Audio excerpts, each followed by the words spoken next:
Pada kesempatan kali ini kita akan membicarakan sebuah topik yang berjudul B2B Business Model.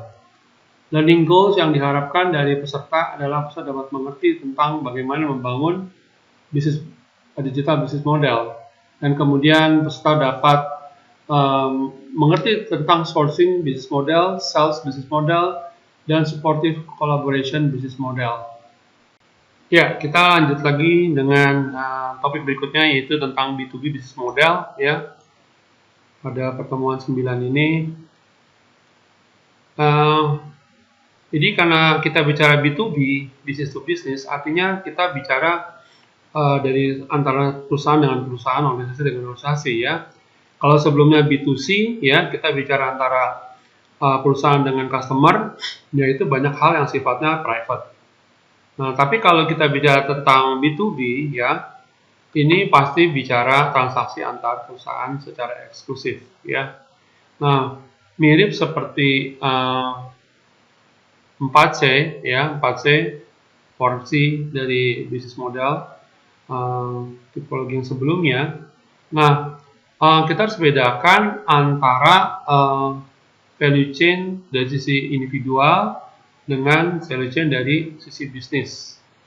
Nah, pada B2B digital business model ini kita melihat ada 4 orientasi utama, yaitu sourcing, ya, sales, supportive collaboration, and service broker. Nah, ini yang dikenal dengan 4S, ya. Kita mungkin lihat diagram berikutnya lebih jelas. Oke. Nah, ini yang disebut dengan 4S, net business model, ya. Ada sourcing, sales, supportive collaboration, dan service broker. Nah, di sini ada inisiasi, ya. Kemudian ada settlement, biasa berhubungan dengan transaksi atau pembayaran. Kemudian inisiasi dari penjualan sendiri. Ada settlement juga, ya, dari transaksi dari sisi seller ke buyer. Nah, kalau ini dari sisi seller, ya. Kemudian kalau kita bicara supportive collaboration, itu bicara tentang nilai atau value yang diberikan, ya. Jadi dengan melakukan B2B ini apa sih sebenarnya yang ditawarkan gitu loh antara kedua pihak, ya. Tentunya B2B ini kita mau mengurangi proses negosiasi yang panjang, ya. Dengan B2B business model ini kita mengurangi proses-proses yang tidak seperlunya kita gunakan waktunya. Nah, juga dari sisi kolaboratif ini kita juga bisa melakukan research and development, collaborative production. Jadi kalau kita punya supplier dari sisi perusahaan, supplier kita itu bisa mengetahui kebutuhan perusahaan kita. Nah, ini kita bisa lakukan diskusi. Jadi saling menguntungkan kedua belah pihak. Dan kemudian melakukan collaborative sale, ya, masih berhubungan dengan sales juga. Dan terakhir adalah service broker. Jadi dengan B2B business model ini, ya, kita bisa menjadi pihak ketiga atau third party, ya, karena menyediakan informasi dan marketplace di sana. Oke. Tadi sudah disebutkan bahwa di dalam B2B business model ini ada sourcing atau sumber, ya. Sumber yang merupakan inisiasi dari and atau or, ya, settlement dari perusahaan itu dari sisi buyer dan seller. Nah, di sini tujuan dari bisnis model B2B ini adalah menghandle transaksi dari sisi procurement, ya, supplier nih, ya, tentunya dengan menggunakan internet. Nah, yang menarik adalah di dalam B2B ini kita bisa melakukan direct, ya, service dengan relasi yang cukup baik antara buyer dan seller, dibandingkan kalau misalkan kita sebagai perusahaan ingin membeli barang dari supplier kita, itu perlu negosiasi, perlu ketemu, perlu bicara tentang harga, ya. Pasti itu akan sangat makan waktu, apalagi kalau kita punya supplier cukup banyak. Tapi dengan sistem B2B ini banyak proses yang bisa dikurangi. Nah, ini kalau kita lihat dari sisi sourcing, ya, sourcing atau sumber, ya. Ada yang sifatnya one to one, dan sifatnya one to many. Kalau one to one biasanya bersifat eksklusif ya. Ini contohnya perusahaan Dell ya, IBM dan NEC ya. Ini ada supplier-supplier tertentu seperti IBM itu dulu suppliernya adalah Lenovo ya. Jadi yang membangun IBM itu adalah Lenovo. Sampai IBM sendiri menghentikan kerjasama dengan Lenovo dan Lenovo bisa menjual sendiri produknya ya. Cuma juga termasuk layar dari IBM itu suppliernya adalah Samsung ya. Jadi itu sangat eksklusif. Nah, kemudian ada yang B2B yang sifatnya one to many. Contohnya adalah General Motors, Siemens ya. Juga ada intranet ya, Intel contohnya.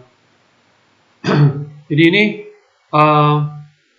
pembelinya bisa banyak gitu ya, suppliernya satu atau pembelinya banyak. Kalau ini spesifik dan sangat eksklusif ya. Nah, pada sourcing business model ya, buyer itu tidak hanya mengalami satu keadaan yang krusial ya untuk melakukan proses perdagangan produk dan jasa, tapi juga ingin melakukannya dengan cepat ya, cepat, reliable ya, dan tentunya kualitas yang sangat baik dan mendapat reaksi yang sangat fleksibel dari suppliernya. Nah, buyer kan kita anggap perusahaan kita adalah buyer. Nah, kemudian exchange-nya ya, pertukaran di dalam B2B itu dilakukan dengan sangat frequent atau sering ya. Nah, berbeda dengan private B2B ya. Ini kadang-kadang ini nggak cukup menguntungkan ya, karena supplier yang kita gunakan ini komunikasi sama kita satu arah. Nah, biasanya purchasing-nya atau repurchase-nya itu rendah ya, karena mungkin hanya sekali dua kali melakukan transaksi. Jadi kalau seperti ini harus dirubah menjadi one to many mungkin ya. Jadi tidak cocok untuk yang private. Private ini biasanya perusahaan yang sangat besar dan perusahaan yang sangat besar. Jadi mempunyai satu layanan khusus untuk perusahaan yang sangat besar dan sangat besar ini berkomunikasi, melakukan pertukaran barang atau jasa. Nah, jadi one to one relationship ini harus kita pikirkan vendor dan supplier ya. Vendor dan supplier itu yang memang menggunakan extranet yang sesuai ya. Jadi ini mungkin layanan yang memang kurang efisien, tapi kalau memang ada dan memang dilakukan ya, itu kita bisa gunakan jaringan sifatnya extranet. Nah, sebaliknya perusahaan yang melakukan jaringan secara intranet ini bisa meningkatkan komunikasinya atau pertukaran barang ya secara interaktif dengan menggunakan procurement support komponen ya. Meskipun sifatnya one to one, tapi ingat ini kebutuhannya tinggi. Tadi saya sudah sampaikan perusahaan yang sangat besar dengan yang sangat besar, bukan yang perusahaan kecil dengan sangat kecil ya.